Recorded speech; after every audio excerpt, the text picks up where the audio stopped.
Madam Deputy Speaker, it's difficult to say something fresh and original when you're number 79 on the list, but I'll give it a go. I cannot support these regulations, and it's not because I'm some sort of rebel or want to undermine the government. I, like many other honourable members, have come to this conclusion, want to look their constituents in the eye and come to a decision which we think is in their best interest. That's what we were elected here to do, and I do think it's extraordinary that the Labour Party is not here to look anybody in the eye in one of the biggest decisions we're being asked to make. It's a real cop-out, frankly. The only debate is happening on this side of the House.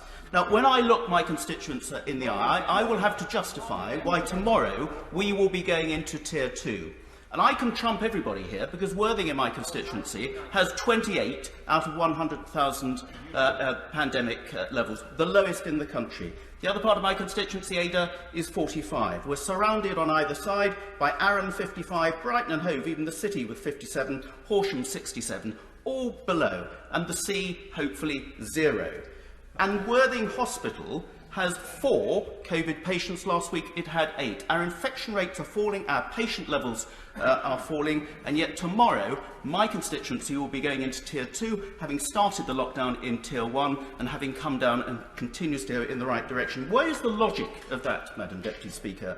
And I will have to look my pub owners and restaurants and other hospitality industries on which we rely greatly in coastal constituencies like mine, and how can I justify why having a Scotch egg represents a substantial meal? Why is it safer to have a Scotch egg with your drink rather than to have a quiet pint with your mate down at the pub? And frankly, this waiting 2 weeks for change of tiers, which probably won't happen because the Chief Medical Officer suggested it wouldn't last week, frankly, is too late. This is the busiest time of the year, and an industry already on its knees desperately needs to try and get its trade back over the coming weeks. And frankly, Madam Deputy Speaker, I've given up trying to explain to my constituents why Cabinet Ministers are saying that it's safe to play charades at Christmas, but it's very dangerous to play board games.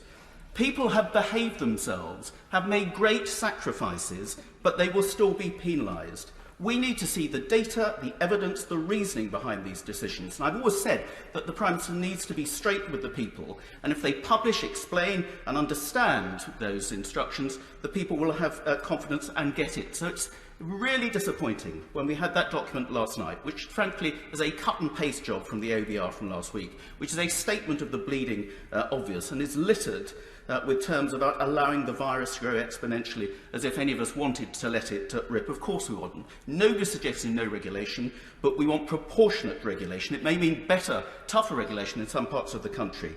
We need to have logical, consistent, proportionate and fair regulations for people to have the confidence to follow them. These are not, and they won't follow them, and then it will undermine everything.